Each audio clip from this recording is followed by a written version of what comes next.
Meus irmãos, vamos dar continuidade ao estudo em Apocalipse. Vamos começar Apocalipse capítulo 3. A palavra de Deus nos diz: ao anjo da igreja em Sardes, escreve: estas coisas diz aquele que tem os 7 Espíritos de Deus e as 7 estrelas. Carta à igreja de Sardes. Aqui é a 5ª carta que temos nesse trecho, Apocalipse capítulo 1 ao capítulo 3. A cidade de Sardes, vamos pensar um pouco aqui sobre algumas informações históricas. Era uma grande fortaleza construída para não ser invadida pelos inimigos. E o que nós temos visto ao longo das cartas do Apocalipse é que sempre as cartas dialogam, seja com um problema espiritual que existe na igreja, ou seja com algumas informações históricas. O Senhor Jesus, ele fala para as igrejas e dialoga com esse contexto histórico que havia nas cartas e ali à luz da igreja. Então, na cidade de Sardes, ela era como uma fortaleza e havia esse elemento de que ela descansava muito nessa estrutura da cidade e não vigiava. Então, isso é um elemento da carta, um chamado à vigilância que passa a ser a característica também da própria igreja.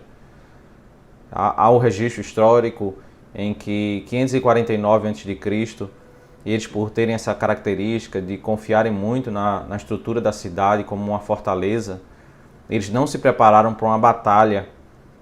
Eles não estavam vigiando, confiando nas muralhas de Sardes, mas os persas invadiram, escalaram a muralha e ganharam a guerra. Também, novamente, em 218 a.C., eles também confiando em si mesmos, confiando na estrutura da cidade diante dos sírios, eles não estavam vigiando, os sírios invadiram a cidade e venceram a guerra porque a cidade não estava vigiando. Essa era uma característica da cidade e passa também a ser uma característica da igreja. Diante desse cenário, o Senhor ele se apresenta dizendo: estas coisas diz aquele que tem os 7 Espíritos de Deus e as 7 estrelas.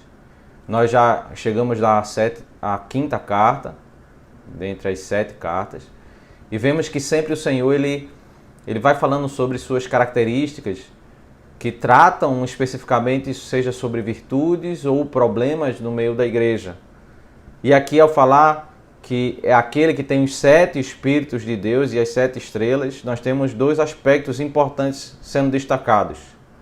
A referência ao Espírito Santo, aquele que já foi mencionado anteriormente, é uma alusão lá a Isaías capítulo 11, os 7 adjetivos do Espírito, que foi mencionado em Apocalipse 1, verso 4.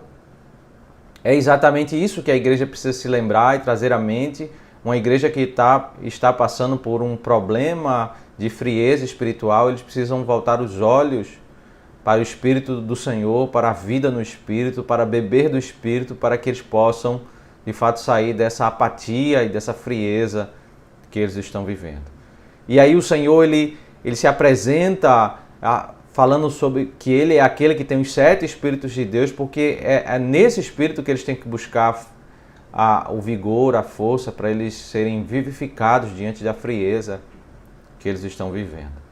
Ele tem as 7 estrelas, que nós já vimos em Apocalipse 1, 20, os 7 mensageiros, os 7 anjos, que são os mensageiros, os pastores da igreja. De fato, a referência a esses 7 pastores, ele traz à memória da igreja, deve refazer a igreja e esses pastores refletirem sobre como eles são responsáveis por essa apatia que está no meio da igreja.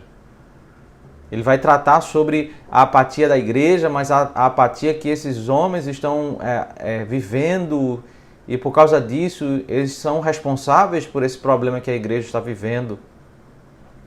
De fato, a referência aos mensageiros, às 7 estrelas, ela acontece em Apocalipse 1, e lá fala que eles estão na mão direita do Senhor. E à luz de Apocalipse 1, verso 17, nós entendemos que a referência à mão direita, ela retoma um conceito que vem do Antigo Testamento, lá de Gênesis, quando nós entendemos que a mão direita é onde o Senhor ali está abençoando, um instrumento para abençoar, o canal da bênção. E é exatamente isso que acontece em Apocalipse 1, quando João está caído e a mão direita do Senhor vai sobre ele para o levantar, para ser como um consolo, uma restauração. A mão direita coloca sobre ele para abençoar ele. E em Apocalipse 1 diz que as 7 estrelas, os 7 mensageiros estão na mão direita do Senhor.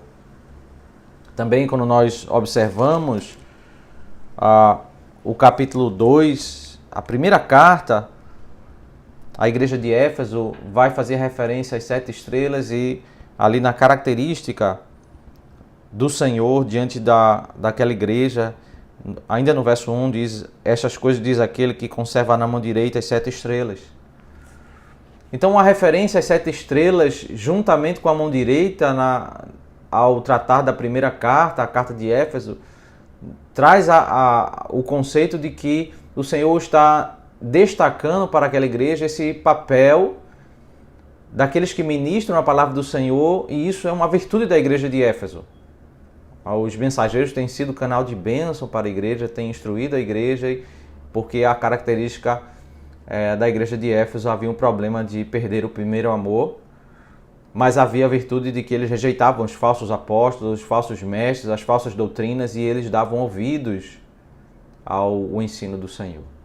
Mas aqui, diferentemente, na igreja de Sardes, vai se mencionar as 7 estrelas, mas não vai mencionar a mão direita, porque aqui o tratamento a esses pastores, a esses mensageiros não é positivo, é algo negativo. Esse pastor ou esses líderes, eles estão agindo em negligência, eles estão sendo responsáveis pela apatia no meio da igreja. E eles devem se lembrar que eles pertencem ao Senhor.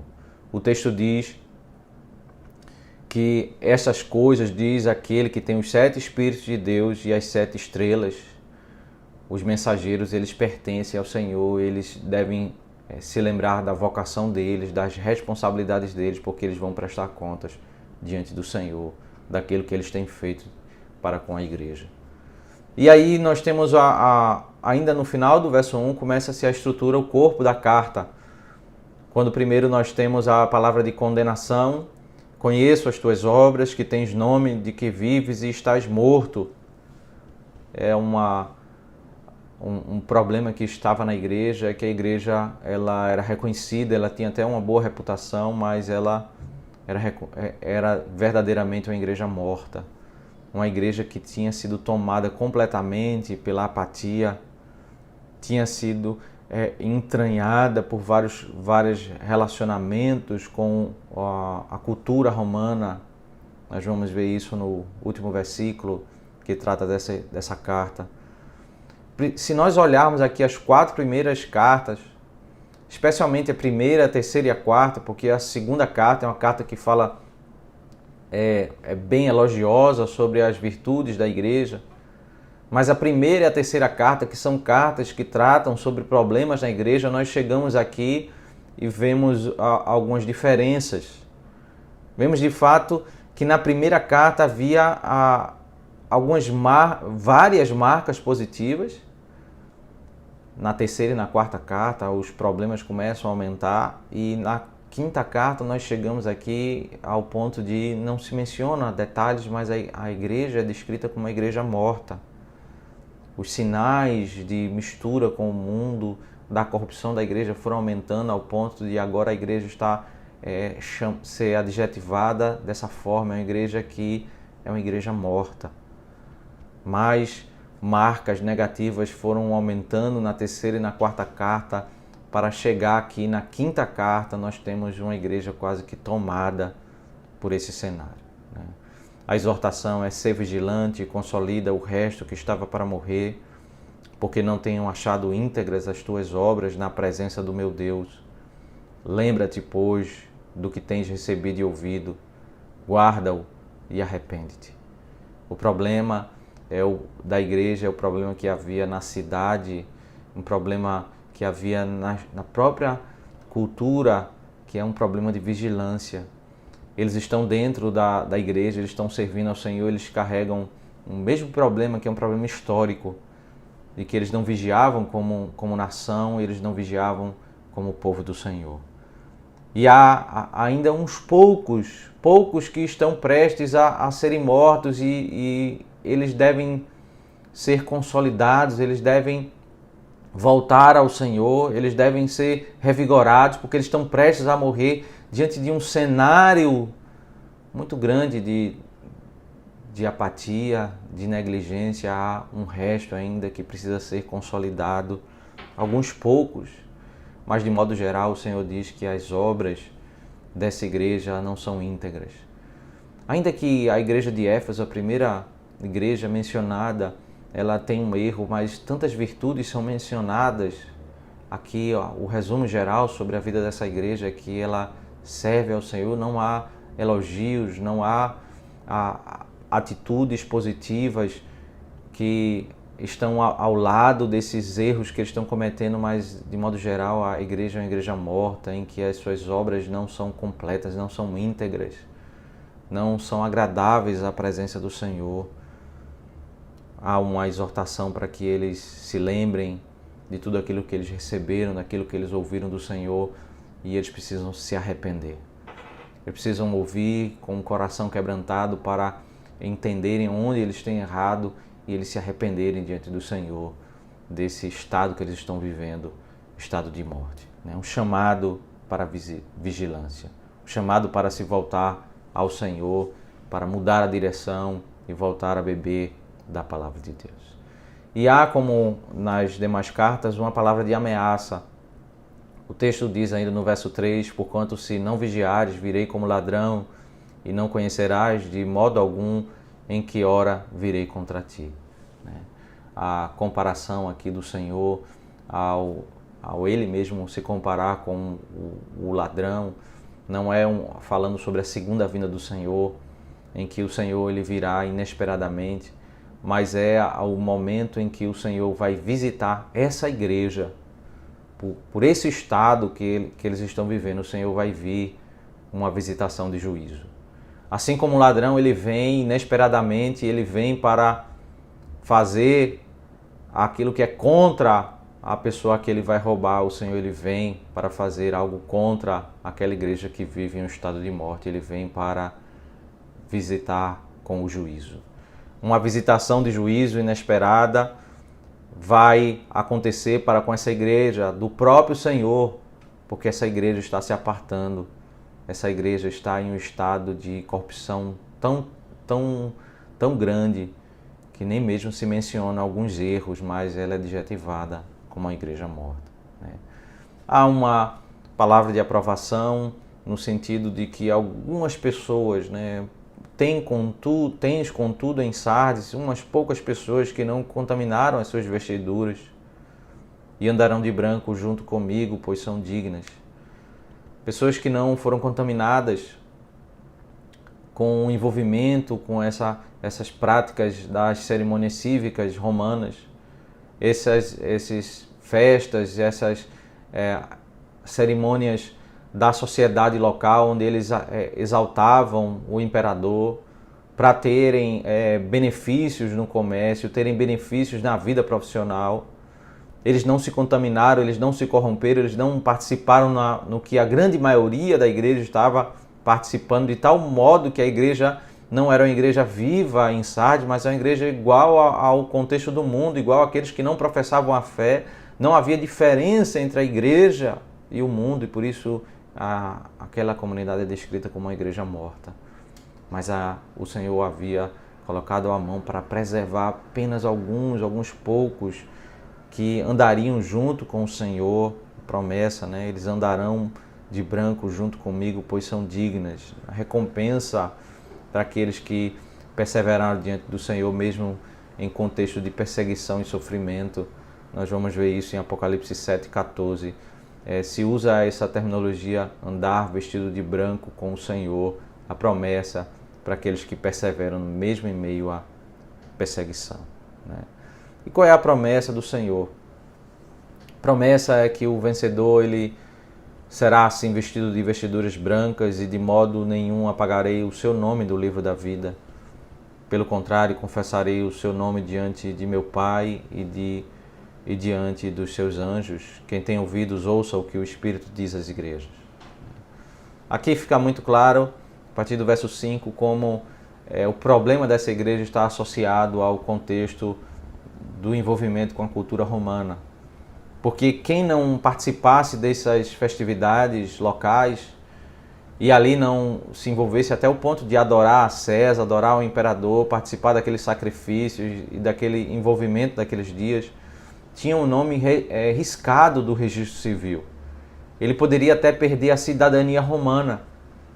E aí o Senhor ele fala que sobre um outro livro, ele fala sobre uma outra vitória, não a vitória de estar bem diante do Império Romano e poder estabelecer o seu comércio, poder ter lucros, poder ter uma vida no meio daquela sociedade, ter um nome no meio do Império Romano, mas o Senhor fala sobre a vitória daquele que permanece íntegro, a vitória daquele que tem o seu nome no livro da vida, aquele que permanece andando nos caminhos do Senhor, aquele que tem o nome confessado pelo Filho ao Pai, aquele que é perdoado, aquele que se mantém em comunhão com Deus, aquele que está diante do Pai, diante dos seus anjos.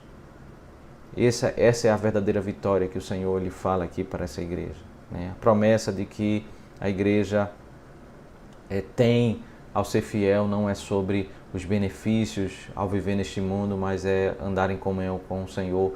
E especialmente a promessa aponta para a eternidade. É ali onde o Senhor ele vai abençoar por toda a eternidade a igreja. Definitivamente nós seremos e vamos usufruir das bênçãos do Senhor. Seremos abençoados nesse estado eterno. O que o Senhor ele tem para dizer para uma igreja morta, em apatia? O Senhor ele fala que é Ele que tem os 7 Espíritos de Deus. Ele fala para igrejas lembrar-se do Espírito, da vida no Espírito, para voltar os olhos para vigiar a sua comunhão com o Senhor, para vigiar no seu relacionamento com o Senhor, voltar os olhos para o Senhor, para se arrepender dos seus pecados. É uma igreja que precisa do Espírito de Deus para ser vivificada. Uma igreja morta, a igreja que precisa estar ciente que o Senhor, ele antes mesmo da segunda vinda, a igreja presta conta dos seus atos. Que a igreja que vai se apartando do Senhor, vai se envolvendo com o mundo, ela precisa entender que o maior problema dela não é Roma, não é os inimigos, mas é o Senhor, que Ele pode vir como um ladrão, vem na noite, e Ele vem inesperadamente para visitar com juízo a sua própria igreja. O Senhor vem visitar para purificar aqueles que levantam o nome do Senhor como se adorassem o nome do Senhor. Veja como o Senhor ele zela pelo seu nome. De tal modo ele zela pelo seu nome que aqueles que professam a fé, que publicamente falam serem adoradores e servirem ao Senhor, e quando eles começam a viver como aqueles que andam no mundo, com os mesmos conceitos e práticas, e se apartam de tal modo do Senhor, que o Senhor ele se preocupa com a santidade do seu nome, e o Senhor ele vem para visitar essa igreja, para de fato decretar a morte definitiva sobre essa igreja, para trazer juízo para com essa igreja, porque o Senhor se preocupa com a santidade do seu nome. Com a santidade do nome do Senhor, que fala da sua glória, contra uma igreja que professa o seu nome, mas está associada, está preocupada com o registro civil, a sua cidadania romana, mais do que com a adoração ao Senhor. Uma igreja morta precisa se lembrar disso, que ela vai ter que prestar contas diante do Senhor ainda nesta vida, antes mesmo da segunda vinda do Senhor. Para a igreja morta é preciso lembrar que a coisa mais importante da vida não é a cidadania romana, mas é o livro da vida. Não é o livro de César, o livro desse mundo. Está bem neste mundo, mas está contra o Senhor. O mais importante é estar em comunhão com o Senhor, estar firme nos caminhos do Senhor. Mas aí, meus irmãos, nós avançamos para a sexta carta, a carta a Filadélfia, Apocalipse capítulo 3. O texto diz: ao anjo da igreja em Filadélfia escreve, versículo 7. Um pouco das informações sobre Filadélfia. Ela tinha muitos terremotos, era uma cidade caracterizada por isso, por esses eventos de terremotos. Isso gerou algo interessante ali naquele contexto, em que muitas pessoas, ainda que trabalhassem ali, eles passaram a residir fora da cidade, eles começaram a ficar com medo de outros terremotos, então eles passavam a morar fora da cidade. Havia um constante medo, havia essa característica naquele contexto, pessoas com medo de acontecer novos eventos, terremotos, porque no ano 17 a.C., houve um terremoto e grande destruição, ao ponto da cidade receber uma ajuda do imperador para poder ser reconstruída. Por isso eles mudaram até o nome da cidade para Nova Cesareia, em homenagem a Roma, a ajuda que eles receberam, por causa dessa ajuda. Depois eles mudaram o nome para Flávia, em homenagem ao imperador Tito Flávio Vespasiano. Havia ali um intenso culto ao imperador por toda a devoção que eles tinham, toda a adoração que eles tinham, toda a gratidão por essa ajuda que veio de Roma, e pelo coração idólatra que havia naquele contexto, eles se voltavam para exaltar o imperador. Mas o Senhor, ele diz ainda no verso 7, essas coisas diz o santo, o verdadeiro, aquele que tem a chave de Davi, que abre e ninguém fechará, que fecha e ninguém abrirá. Ele é o santo e verdadeiro. A característica do Senhor como santo e verdadeiro é porque a igreja ela está sendo, nesse contexto, atacada por judeus, especialmente por uma sinagoga de judeus que acusam a igreja perante Roma como uma igreja que é uma seita, como aqueles que são corruptos, aqueles que estão não falando sobre o ensino judaico verdadeiro, o ensino do Antigo Testamento, mas eles estão acusando perante Roma a igreja como se a igreja fosse uma igreja criminosa. Mas o Senhor é aquele que é santo e verdadeiro. O termo santo, ao descrever o Senhor, faz oposição àquilo que o Senhor vai descrever. Quem são os judeus daquela sinagoga? Eles são impuros, na realidade eles são seguidores de Satanás. E por isso aqui a referência a ele como verdadeiro, porque Satanás, no livro do Apocalipse, ele vai ser descrito como um grande acusador, um mentiroso.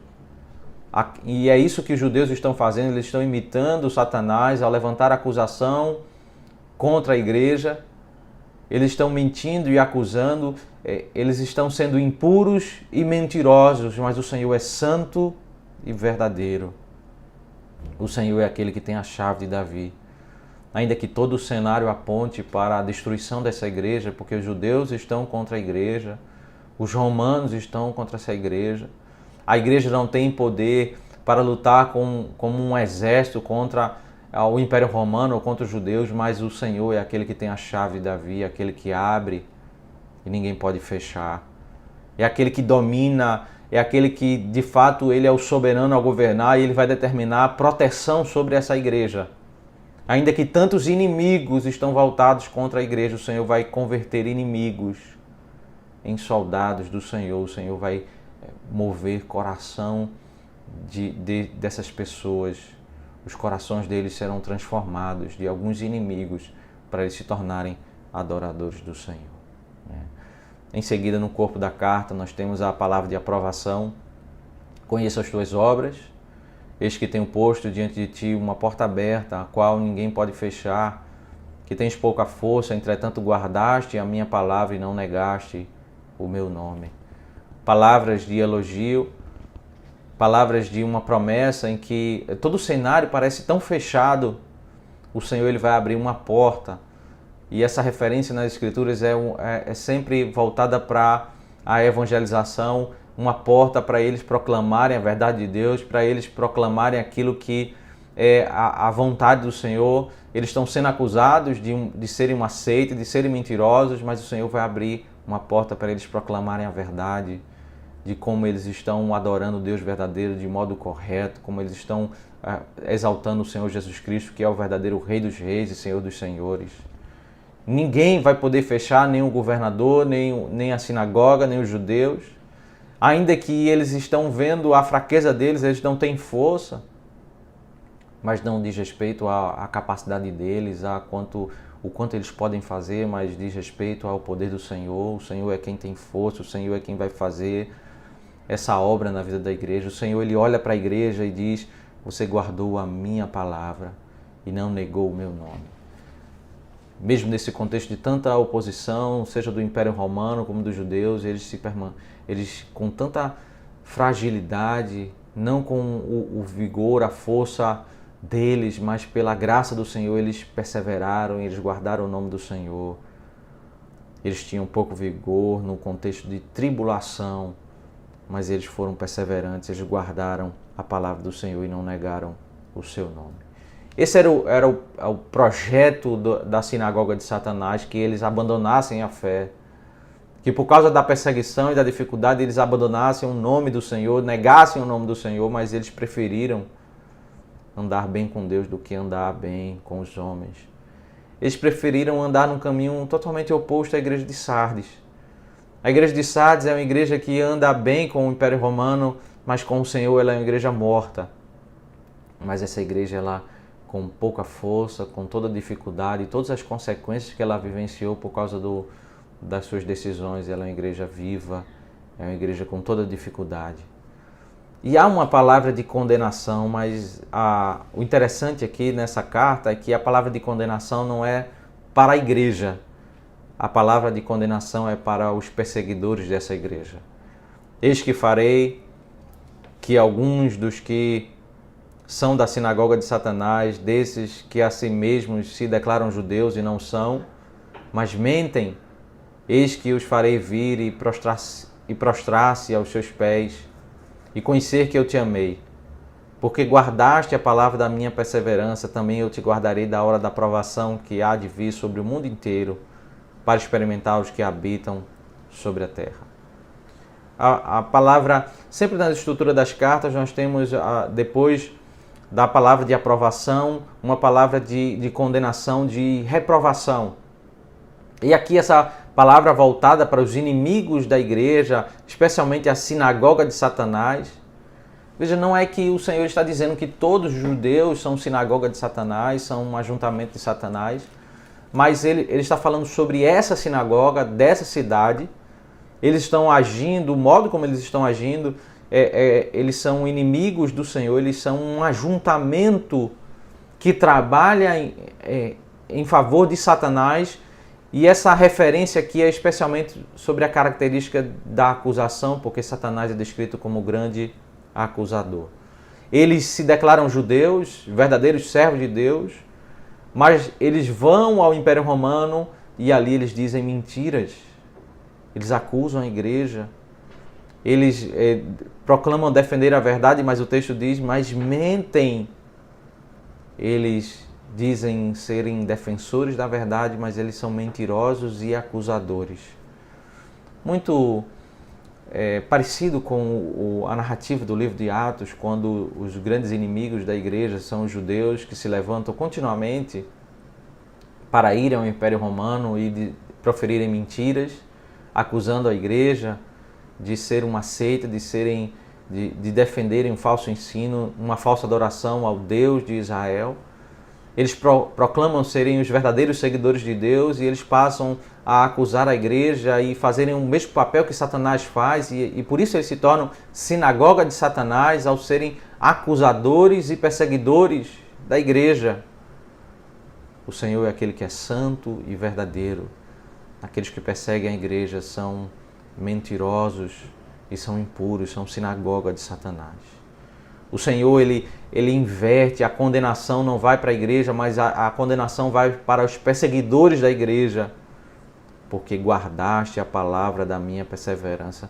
Novamente o Senhor repete essa palavra de elogio para com a igreja. Não há condenação para essa igreja, mas a condenação é para os outros e para ela é uma palavra elogiosa no sentido de que ela foi perseverante, porque ela guardou a palavra do Senhor. Também eu te guardarei da hora da provação que há de vir sobre o mundo inteiro para experimentar os que habitam sobre a terra. Não se trata do juízo do Senhor momentos antes da segunda vinda, nem mesmo sobre o juízo final. Mas aqui há uma promessa de que o Senhor ele vai visitar essa cidade, vai visitar aquele momento histórico. Várias regiões serão, o mundo inteiro irá usufruir de um juízo, irá passar por um juízo da parte do Senhor. E veja que interessante, a narrativa ela descreve uma inversão.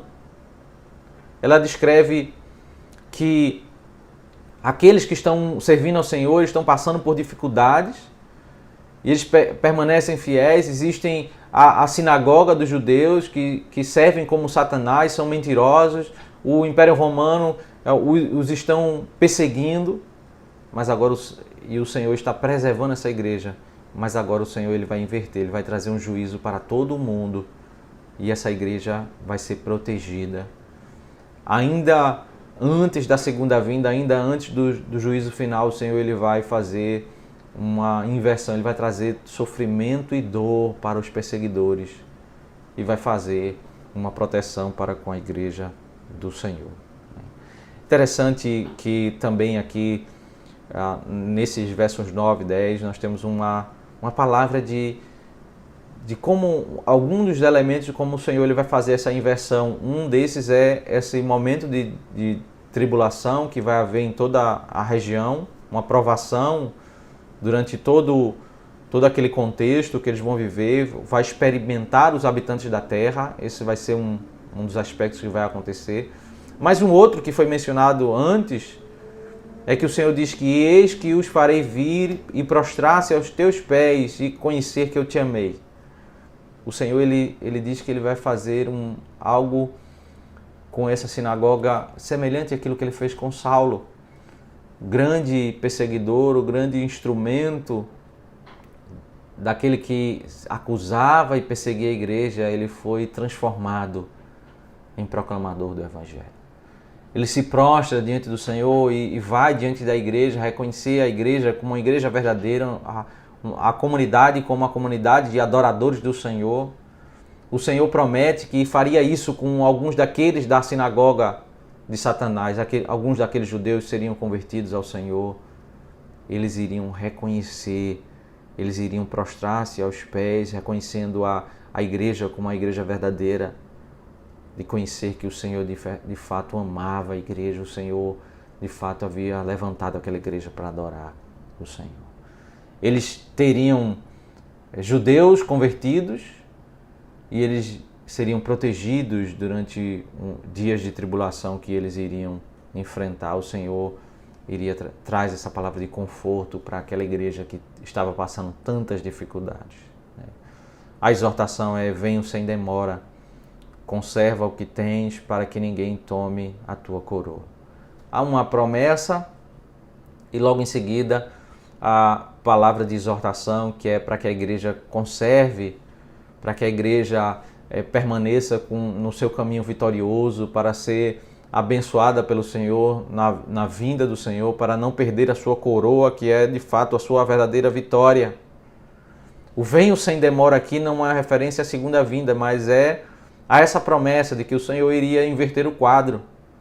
Eles estão em tamanha dificuldade, com grandes inimigos, acusadores, prestes na perspectiva humana, a morrerem, mas o Senhor vai reverter o quadro. Os seus inimigos, alguns deles serão convertidos e alguns outros passarão por terrível sofrimento, enquanto isso a igreja será preservada. Eles estão passando dias difíceis, mas o Senhor diz: aguarde um pouco, porque eu vou mudar esse cenário. Eu vou mudar, eu vou intervir, eu venho sem demora para dar dias de alívio. Perceba como nós não podemos ler o livro do Apocalipse e entender que todos os versos apontam para a segunda vinda.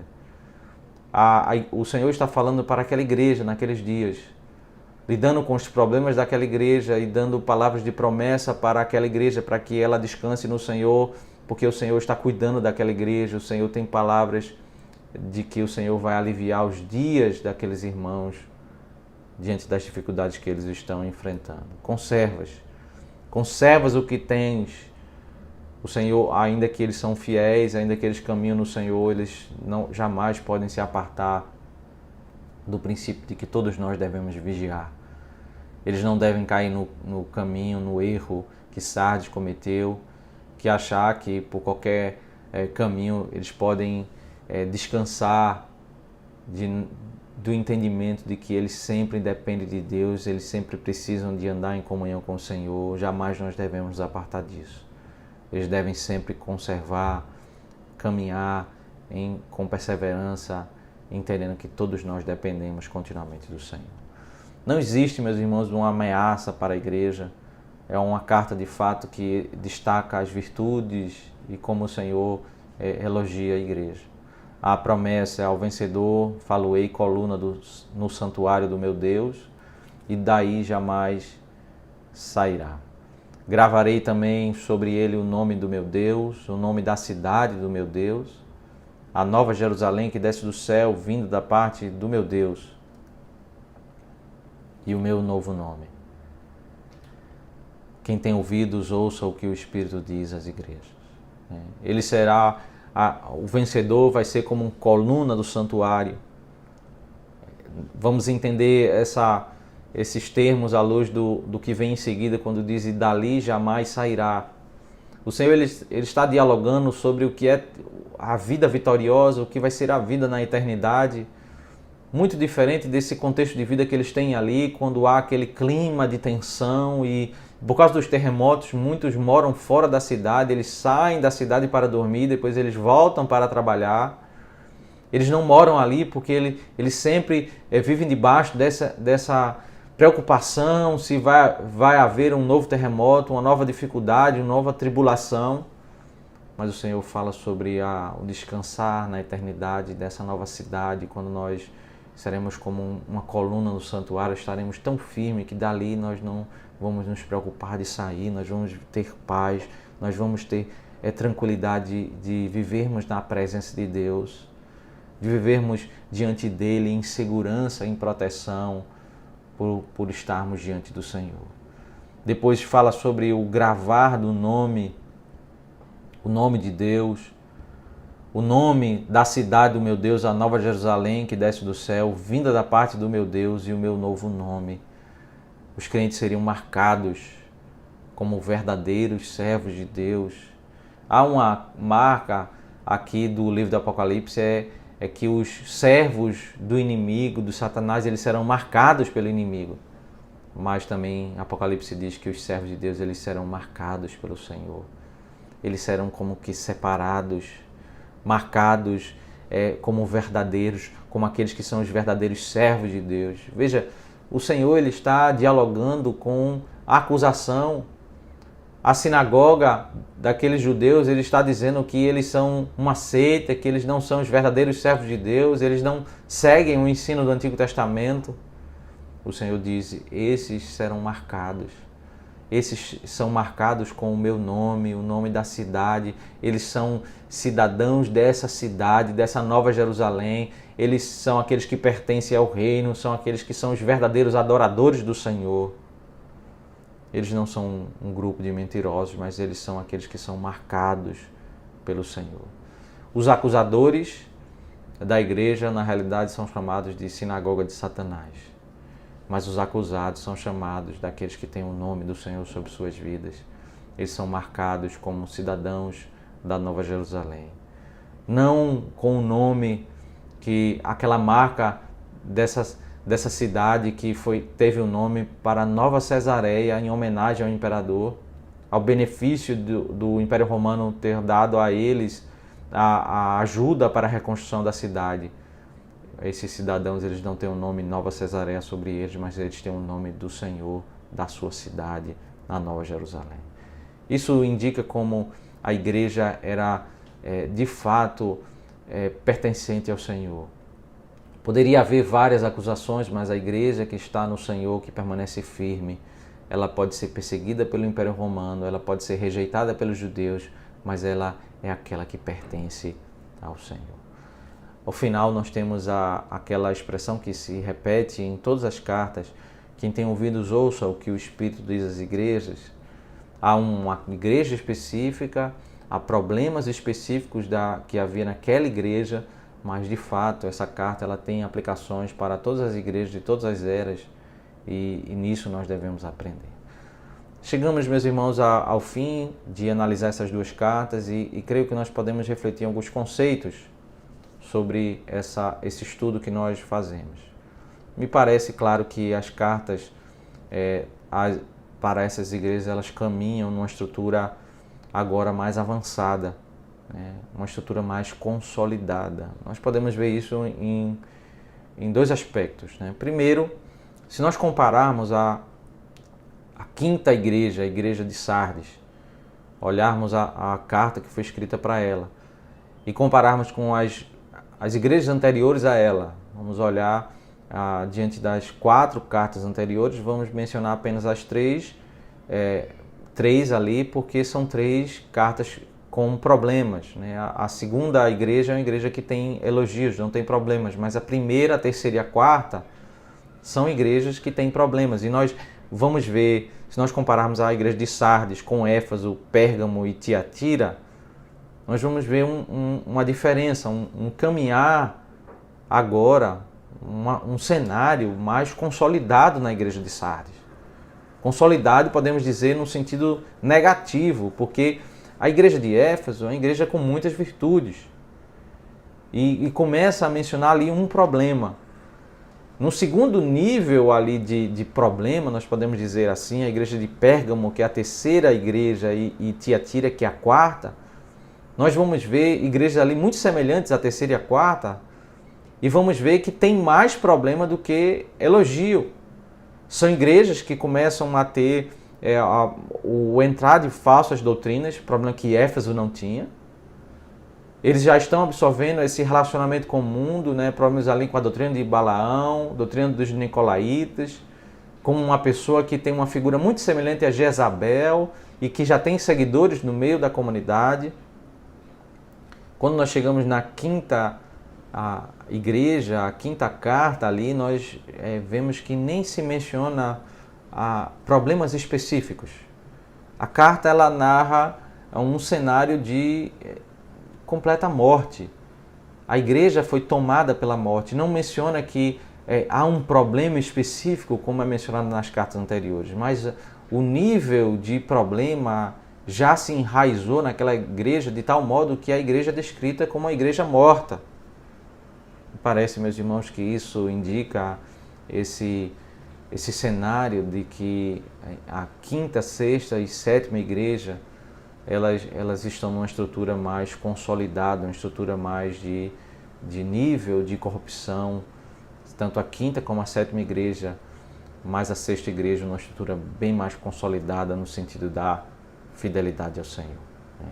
O que, se nós compararmos a primeira igreja, a terceira, a quarta, que são essas 3 igrejas com problemas, com a igreja de Sardes, que é a igreja que nós analisamos hoje, nós vemos que a princípio Éfeso não tinha problema com doutrina, havia um problema com relacionamento com Deus, eles haviam perdido o primeiro amor, mas ao perder o primeiro amor, nós vamos ver igrejas com problemas mais avançados, igrejas com problemas de doutrina, problemas de assimilar o relacionamento com o mundo, até o ponto de que nós chegamos à igreja de Sardes e é uma igreja morta.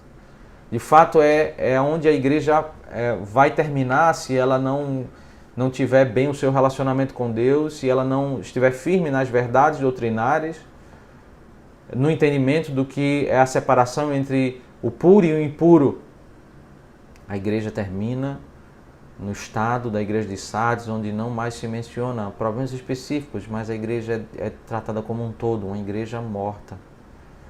Também, se nós compararmos a sexta igreja, que é a igreja de Filadélfia, que nós analisamos hoje, com a segunda igreja, que também é uma igreja com virtudes, a igreja de Esmirna, elas são semelhantes em vários aspectos. São 2 igrejas marcadas pela fidelidade. Mas perceba a diferença entre as 2 igrejas, é que a igreja de Esmirna é uma igreja que vai passar pela tribulação de 10 dias e o Senhor requer dela fidelidade, que ela seja fiel até a morte. o cenário é diferente diante da igreja de Filadélfia, porque a igreja já está passando pela tribulação e o Senhor ele vai tirar ela da tribulação. Ela já é caracterizada como a igreja fiel, enquanto que a igreja de Esmirna é uma igreja que vai ser provada. Ela tem sido fiel até hoje, mas ela vai passar por uma grande provação. Na igreja de Filadélfia, o Senhor vai tirar a igreja da grande provação, o Senhor vai proteger ela. O cenário para Filadélfia, o que aguarda a Filadélfia não é uma provação, mas são dias melhores. Me parece que esse cenário de que Filadélfia está no estado de fidelidade e de que vai usufruir de dias melhores, mais do que a igreja de Esmirna, me parece muito claro, porque agora ela vai usufruir de alívio da parte do Senhor. Aquilo que certamente a igreja de Esmirna vai usufruir se ela for fiel nos 10 dias que ela vai enfrentar. Mas nós temos aspectos diferentes. A igreja de Filadélfia ela está mais à frente do que aquilo que a igreja de Esmirna ela vai enfrentar.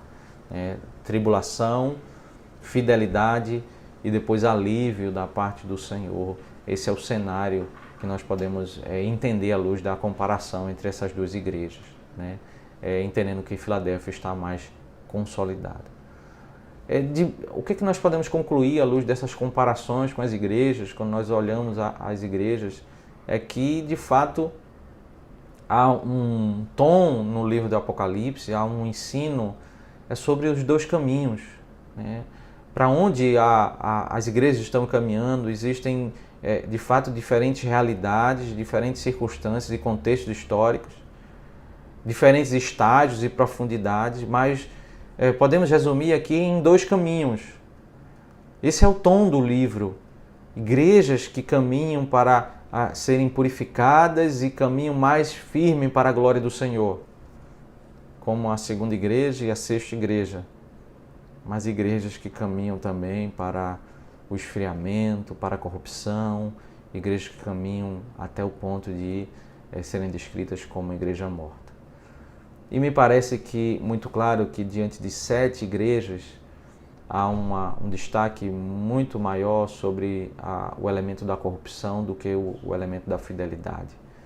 Dentre 7 igrejas, 2 caminham fiéis ao Senhor e apenas 2 dessas 7 e 5, um número muito maior, caminham no sentido da corrupção. E vai ser a última, a ênfase final das 7 cartas que nós iremos examinar mais adiante. A igreja é uma igreja descrita também com um cenário muito parecido com a igreja de Sardes, uma igreja que é caracterizada por esse estado de corrupção, estado de morte, e essa é a grande ênfase ao analisar as 7 cartas do Apocalipse. Duas ênfases: a igreja que caminha para ser purificada, poucas igrejas, mas muitas igrejas que caminham para esfriamento, corrupção e morte. E essa morte ela vem pelo próprio Senhor. O Senhor diz: eu venho para visitar como um ladrão. Inesperadamente o Senhor vem, porque o Senhor ele zela pelo seu nome. Mais preocupado em acabar com falsas igrejas é o Senhor, porque o Senhor ele zela pelo seu nome. Ele vem, ele visita com juízo. Ao mesmo tempo nós vemos que o Senhor ele visita com graça para proteger aqueles que perseveram em fidelidade, aqueles que não querem fazer as alianças com o mundo, com o Império Romano, que não priorizam a cidadania desse mundo. O Senhor faz com que esses sejam aliviados ainda nesta vida, antes mesmo de se encontrarem com o Senhor, o Rei da Glória. Que o Senhor Deus nos abençoe e nos faça aplicar as suas verdades aos nossos corações. Tememos o seu nome, que o estudo dessas cartas, naqueles dias, naquele contexto histórico, nos faça tirar lições para os nossos dias e como o texto diz, que aquele que tem ouvidos ouça o que o Espírito diz às igrejas. Que o Senhor nos abençoe. Obrigado, Senhor, pela Tua palavra. Obrigado a Deus porque o Senhor tem nos alimentado com as Tuas verdades quando nós lemos o texto e extraímos lições para as nossas vidas. Pedimos a Deus que o Senhor nos abençoe e nos guarde, que o Senhor nos alimente com a Tua santa palavra. Isso nós oramos em nome de Cristo. Amém.